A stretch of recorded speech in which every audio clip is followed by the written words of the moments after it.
Okay, so I heard there's like literally people with ears that least I speak, they hear I say they now hear in their AirPods and it's not just my mother that listen.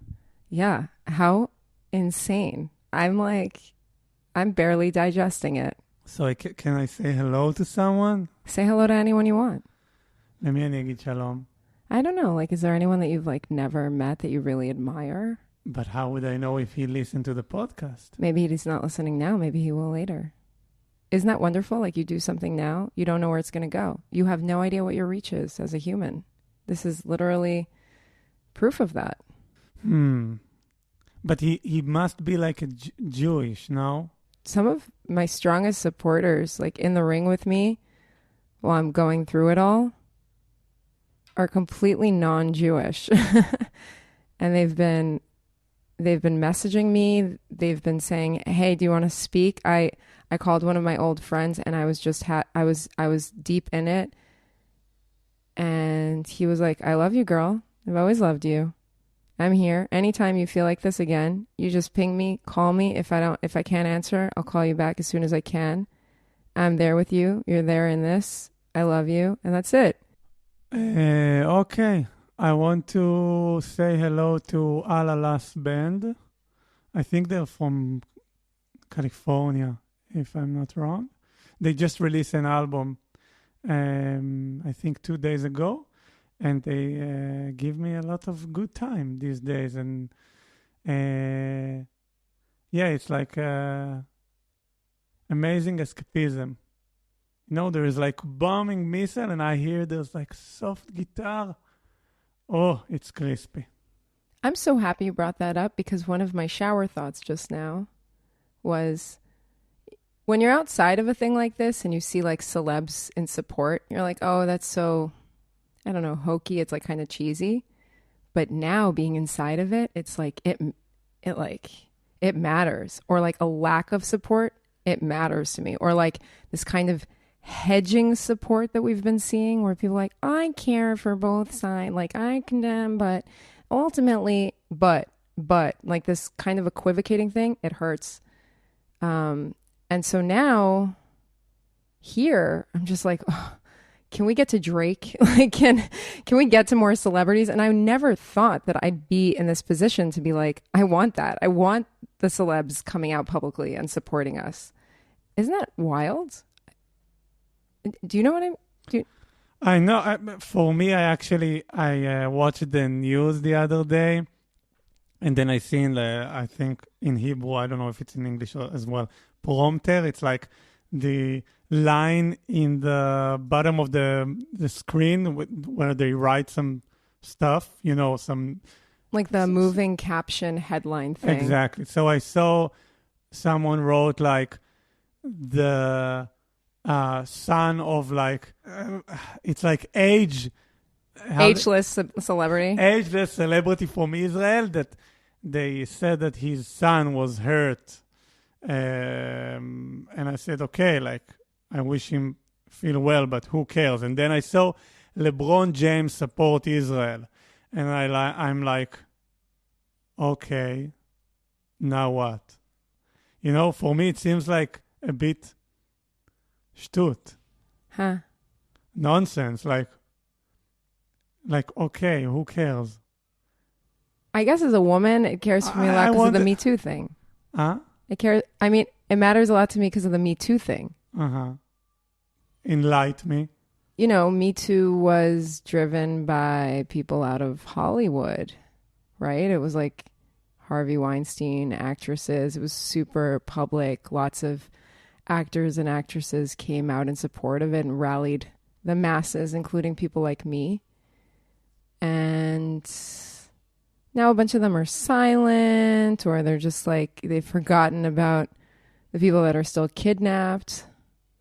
Like Miranda from Sex and the City came out with some Instagram post yesterday. It was super weird. Like, I mean, you could devote like 20 minutes on this podcast to taking it apart, and I don't really want to, but I was like, damn, Cynthia Nixon, I always loved you. But now it's just like, ugh. Because there's like support, then there's like silence, there's negative support, and then there's this like new thing that we're seeing now where it's like pseudo support, but it's actually really harmful and offensive and like wrong and continuing to spew more inaccurate stuff. And it's like, damn, that sucks.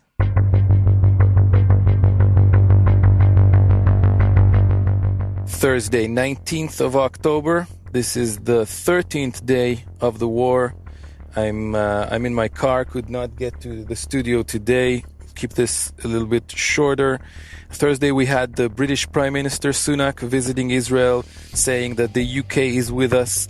Quite significant if you take into account this is conservative Prime Minister with East Asian immigrant background, with such a huge Muslim population in the UK, many sympathizers of the Palestinian cause. Saying that the UK stands with Israel is definitely significant.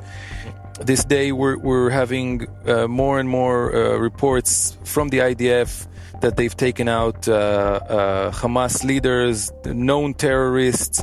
No movement on the ground yet, which is what everyone has their eye on. When will the IDF start a ground movement into Gaza, if at all? We're hearing about back-channel negotiations. Gaza needs humanitarian aid. Israel wants hostages freed. They are holding on to children, babies, sick people, old people, women, civilians, hurt people. Israel is saying you're not going to get anything until you release the hostages. The aid coming into Gaza, everyone is very suspicious that it will go straight to the hands of Hamas and not to the people. At the same time, there seems to be pretty much an official acceptance of the report about the hospital bombing, that it was in fact Hamas fire accidentally hitting the hospital. Of course, sides see it differently, but officials from most of the Western world understand that this is indeed what happened. And then late night, between Thursday and Friday, we're hearing about the missiles coming from Yemen, far, far away to the south, and an American warship taking down missiles and some kind of aircraft heading north, perhaps towards Israel. A little bit of a mysterious story, maybe symbolic, maybe Iran's trying to send a signal. In any case, American warship taking down missiles heading north. That was the story late night, and I'll give you the next update after the weekend. Let's have a safe, quiet weekend.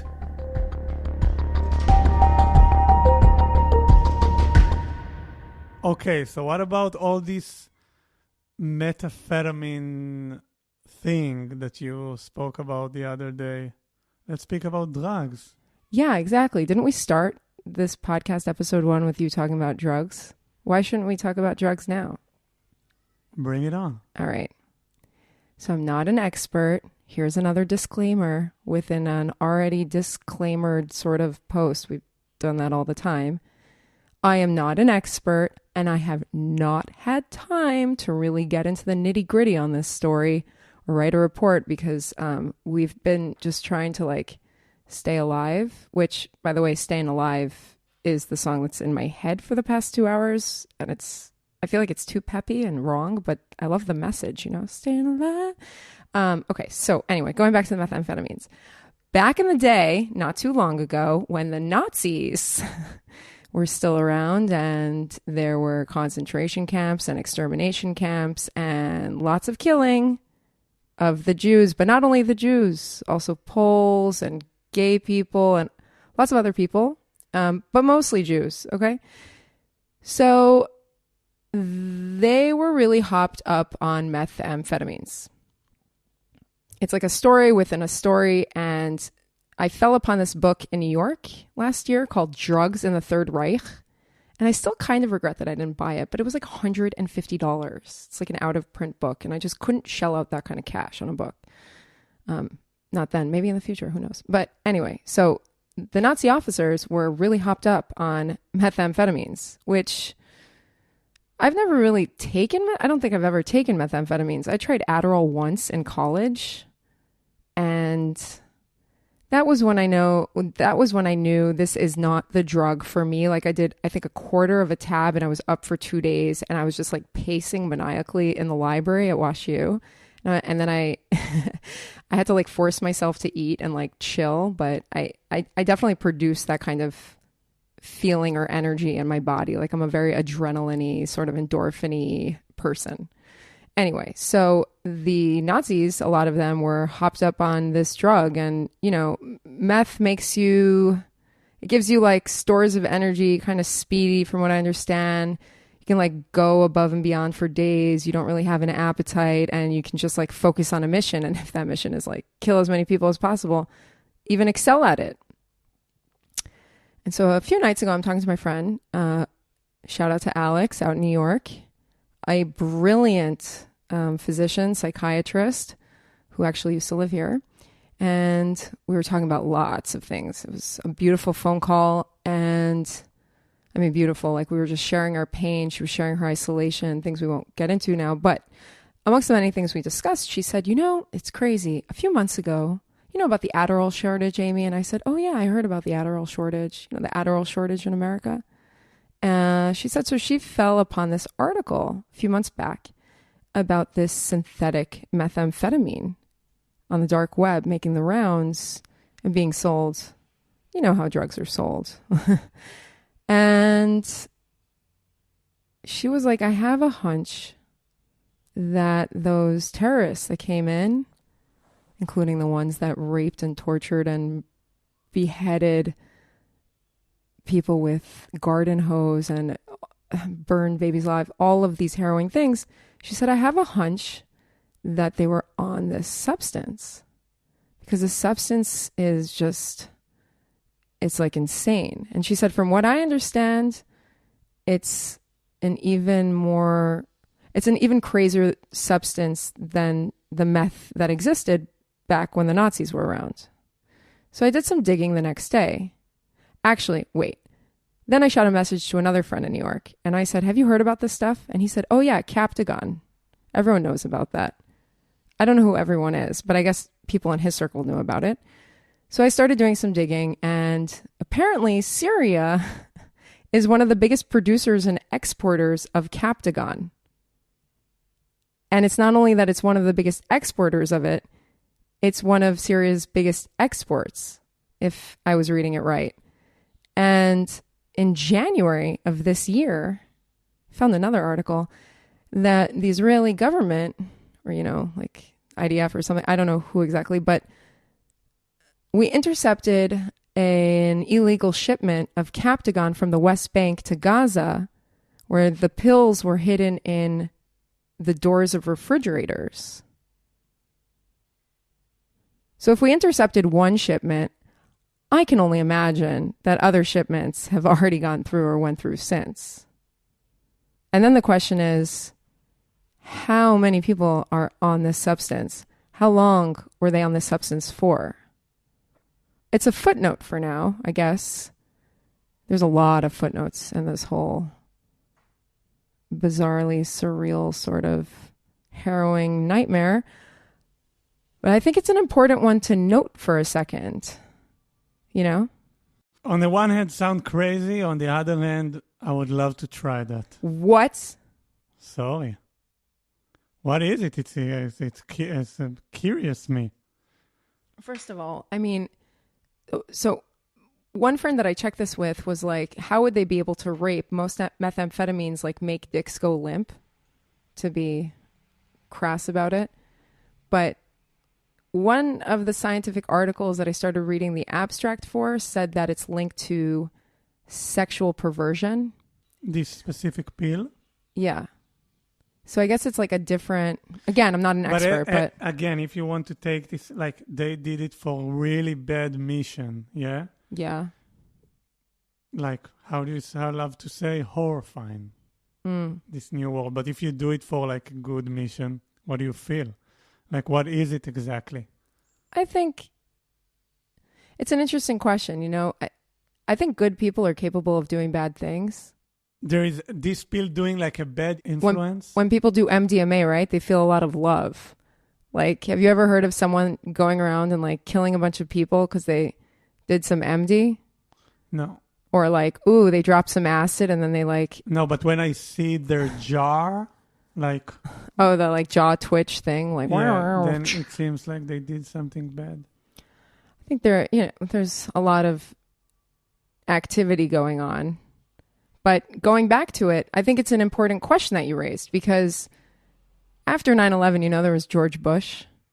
And he used to talk a lot about like evildoers. I wish I could do a George W. Bush accent. And it was about like wiping out the evildoers of the world. And I think a lot of people walk around with this like notion that there's good people and there's bad people. But when I was over at this seminar in Auschwitz back in 2009, there was a researcher out of Canada speaking to us about his research, which relates to how good people can do bad things. A lot of people look at Germans and they're like, oh, those people inherently are bad. They're inherently Nazis. And it's not true. One of my closest friends is German and she loves us and she's one of the biggest supporters and she's like a sister. And his research allowed me to understand that every one of us is capable of becoming evil. So that's one thing that comes to mind. The other thing that comes to mind is when I was in college in St. Louis and I used to be more of like a wilderness girl, with like a Nalgene bottle and doing hiking. And I was doing this wilderness experience expedition with freshmen. And we had to do a training before we could, lead groups of 18-year-olds into the woods for a week. And as part of the training, they were like, we went to Southern Illinois for like 5 days to go hiking. And they also taught us stuff in the classroom before, like first aid and different things. And one of the things they taught us about were these meth labs in the forests. Like the meth labs, they're not, I haven't really watched Breaking Bad, but meth labs also, I don't know about anymore, but back then, we're talking like 20 years ago, people would set them up in the woods. Like in Missouri or in Illinois. And so they were like, look, if you fall upon the following, like sort of, like you see a bunch of coolers and you see like a bunch of gas burners and like some glass beakers and some other things, I guess. I don't even remember all the details, but they were like, if you see these things while you're hiking, just back away slowly as if you fell upon a bear or something. Just don't make any noise. Don't make any sudden movements because these people could just fucking kill you. And if memory serves, we were on a hike and I was many people back. I think I was like somewhere in the middle of the line or towards the back. And then someone just passes along. It's like that game Telephone where, someone makes like they put their finger to their mouth to make like a shh sound. Mm-hmm. And that was the message relayed. And we started walking backwards.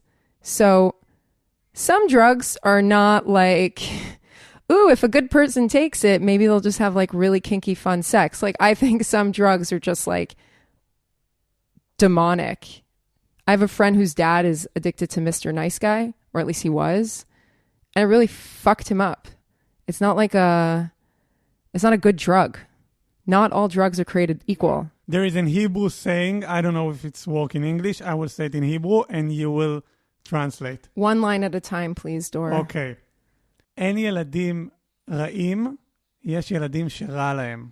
There aren't any bad kids, they're just like kids that are going through bad things. So, אין סמים רעים, יש סמים שרע להם. So, there aren't any bad drugs, they're just drugs that bad things happen to. I don't know.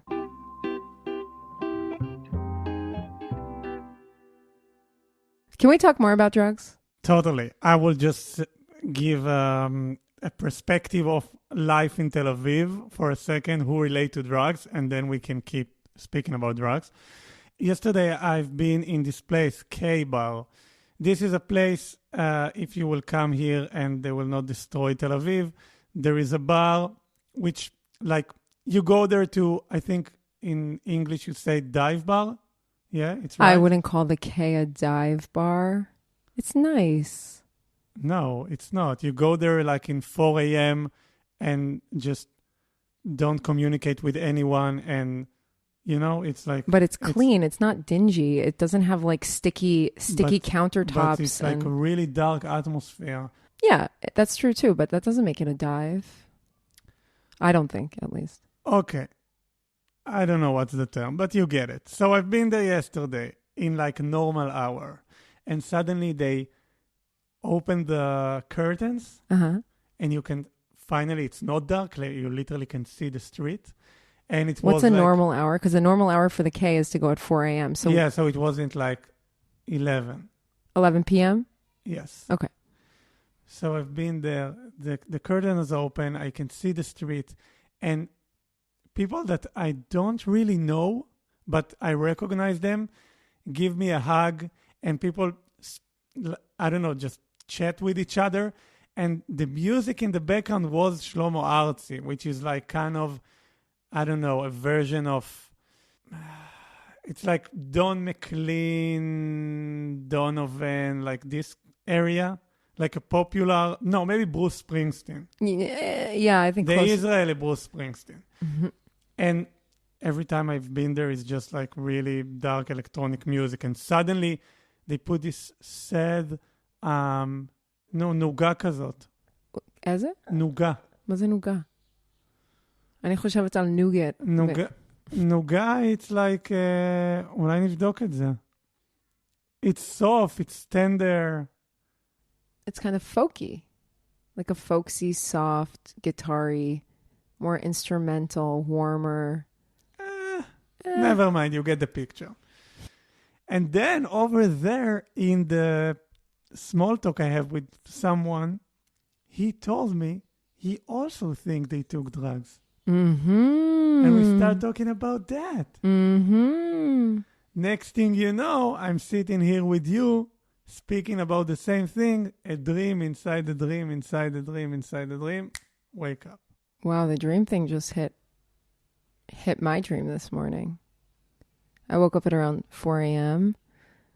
from a lucid dream in which I've been having these dreams lately where I'm like in a big sort of warehouse, almost like an airplane hangar size, just like metal, really basic, high ceilings, where you put like, where you can imagine when there's an emergency, like lots of things and people come together under some sort of cover. And it's like the third night I've had that kind of structure in the dream.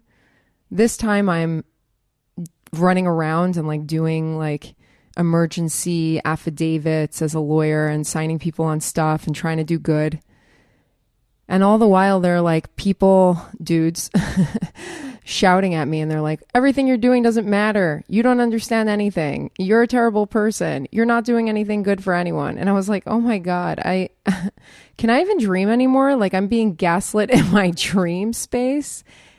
And yeah, I thought about that dream. And then when I woke up, I was like, oh, that's interesting, because when I was listening to one of the episodes the other night, at the very tail end, you had included something that I thought was just us talking and not recorded, but where I said, oh, this is great that we're doing this. Like, this was always one of my dreams. And then I felt really guilty about it that night when I was listening. I was like, oh, fuck, people are going to like, I felt really guilty. And then I had been thinking about that a lot yesterday as well. Like, am I even allowed to dream anymore?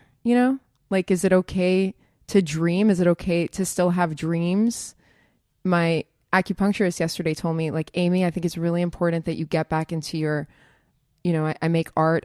I dye fabrics with plants and stuff. And I sew and I weave and whatever. And he was like, I really think it's important you get back to that, like even 1 or 2 hours a day to ground you. And I was like, it just seems so stupid to do that kind of stuff right now. Like, it seems pointless. Like it's like a dream that kind of dissipated. And he said, no, it's going to help keep you in the ring for all the work that needs to be done as we move ahead, which brings me to the other part of the drug story that I want to talk about, which is psychedelics and psychedelic drug reform, and how much I personally want to see that being made more available in Israel after this is done for everyone to just deal with the new trauma. I mean, before this happened, I was a big advocate, and now I'm just like, oh man, put me there, put me in the Knesset. I want to personally make sure that we get the drug reform and the help that people need. Because, yeah, I do think that there are incredible, I caution to even call them drugs, real medicines, sacred medicines that we need now more than ever.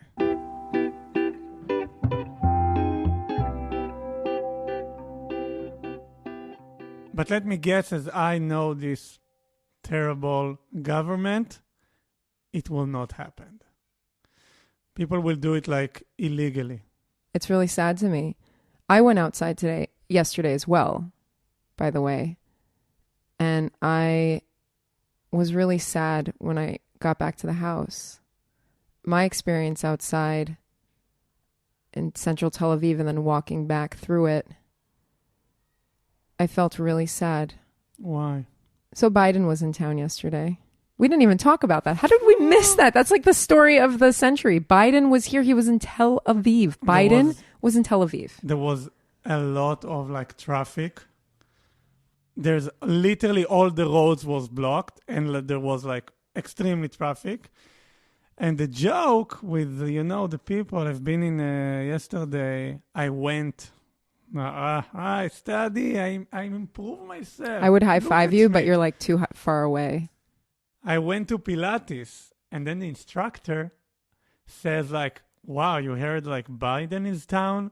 And then we joke, and I tell, I heard the Bibi met him in the Romano. They took him to eat some good stuff. They took him to the Nueva to listen to some good tunes. Yeah. Anyway, private joke, sorry. Yeah, no but need to for explain, like the 10 funny. people, yeah. Yeah, if someone gets the joke, ashrecha. The good thing, the funny thing about it is like traffic here is so bad normally, like that I'm like, why do they call it like a highway in Hebrew? A freeway is called Kvish Hamayil, Kvish Hamayil or Kvish Mayil? Kvish Mayil. Kvish Mayil. It's like a fast road. And I always joke, like, they just need to change it. Because, like, for years, it's just been a slow road. It's like, I'm like, they should just stop calling it, like, Kvish Mayil and start calling it, like, Kvish Iti. Totally. Totally. So, like, for us, like, traffic is just, I mean, the only time that I'm ever willing to get in a car and drive in Tel Aviv is, like, in the middle of the night when the buses stop running. So, like, between 12 and 4 a.m., if I need to, like, move something from one place to the other, or on the Sabbath. Like, those are the only two times that I'm willing to put my car into the city and, like, drive through it. Most of the time, I'm just on my bicycle. And the traffic was so bad yesterday that I walked back from acupuncture in central Tel Aviv, and I didn't get the memo. Like, I should have known, Biden's in Tel Aviv. No one's going to bomb like Tel Aviv when Biden's here. Like, that's just like, that was clearly going to be the only pocket of time where you could just be like outside and confident that something, you'll be fine for like, I don't know, 9 hours. And I took a cab to acupuncture. And then I was like, there's so much traffic. And when I left, I had to pick something up from a friend nearby. So I kind of walked around and I was like, I called a friend. I was like, I don't understand. Like, everyone's outside. People are doing renovation on the wine bar. What's going on? Like, I just feel like did it end? Like, it ended while I was in acupuncture? Like, what happened? I was just totally like shocked. And he's like, yeah, they open stuff and, Biden is in town. So a lot of people are taking advantage of it. And then as the walk continued, it was an hour that I was walking, and I walked through, the creme de la creme of Tel Aviv, coursing my way through and into South Tel Aviv, where it starts looking like real dire. We're talking like global South city, but like the slummy part of it, like that's what you walk through to get to where we live. And I felt better when I crossed into South Tel Aviv. I was telling him on the phone, like, I just can't wait to get out of central Tel Aviv. People were honking and they were shouting at each other, and I was like, oh my God, it's like back to the way it was before. And it hit me. I had this deep, profound sadness just coursing through my veins. And he was like, what's wrong? And I'm like, I'm so naive. I'm so naive. You know, when the coronavirus pandemic happened, I was like, this is going to be that moment in time when humanity starts thinking about death and dying, you know, and dignity, and just like end of life and caring for each other. But no, it was like really vicious, and people, you know, did what they did. And then when this happened, I was like, everyone's mobilizing, everyone's working, everyone's volunteering, you know, there's so much light and there's so much love. And maybe this is that kind of wake up call to shake people into their tenderness and their humanity and their kindness and their compassion. And as I walked through the city and I felt the energies and I absorbed the energies and I witnessed all the things I witnessed. So maybe it was a blessing that I had to walk home. I realized that it's never going to happen, that there's never going to be a point in time where things get so bad. You know how people on the far left are like, oh man, we're waiting for like an end of times event to like shake people out of their stupor and like get us to a new world order.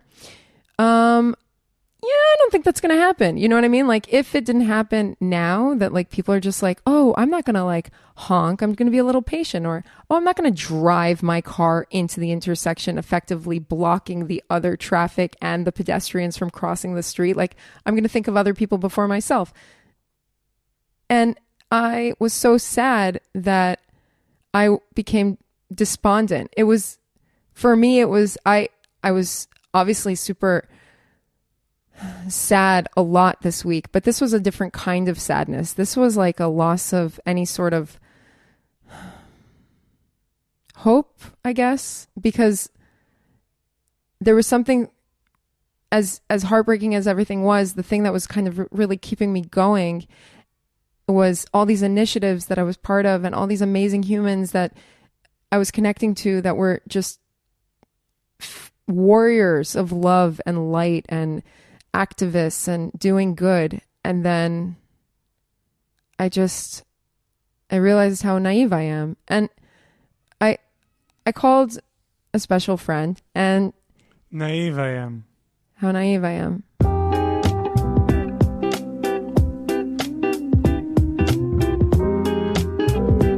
I agree with everything you say. Amen. Thank you. And even before the COVID, I think south of Tel Aviv was always comforting to, I don't know why, but to see an ugly building and dirt and different kind of people and this sketchy atmosphere. There's something, I don't know, much more a better way to live, I think. Yeah, that really resonates with me. And also it was such a contrast, you know, to be there surrounded by in the Kirobasi. You know, sometimes I can't remember how to speak English. So, Dor, you're doing amazing. Thank you. I was inside like the beating hub or something, like the heart chamber of materialist values that kind of course through society. And then when you come here, you see kids playing with their parents and kids playing with other kids and people sitting outside and just like drinking a beer. It's a bit more simple, and materiality isn't the guiding value of this neighborhood. And there was something really heartbreaking. I remembered my father calling me naive, and there was something I felt sad about it. Like, and the person that was on the phone with me while I was walking until my phone died, because I was just so, I was so sad. It was like despondency kind of sad. It's like where you're edging into numbness of like losing faith sort of and what it's all about. And he said, it's not your weakness, you know, just know that that's how you are. I don't remember exactly how he said it, but then I said, you know what, you're right, because people were like, what? You've just been volunteering? You're not making money right now? Like, you need to really be focused on your career. And I was like, what are you guys talking about? Like, that's so ridiculous sounding to me. And then I said, I might be naive and I might be all these things, but I'm really, more than ever, much more comfortable in my own skin and much more confident in the set of values that courses through every inch of my being, and what I stand for and who I stand with has never been clearer. And I'm not sleeping well at night. Okay. I'm not gonna, they say like, you can sleep well at night. I'm not sleeping well, but I'm sleeping well knowing that, if that makes sense. I cannot say the same thing about me. Why? We'll keep it to another episode.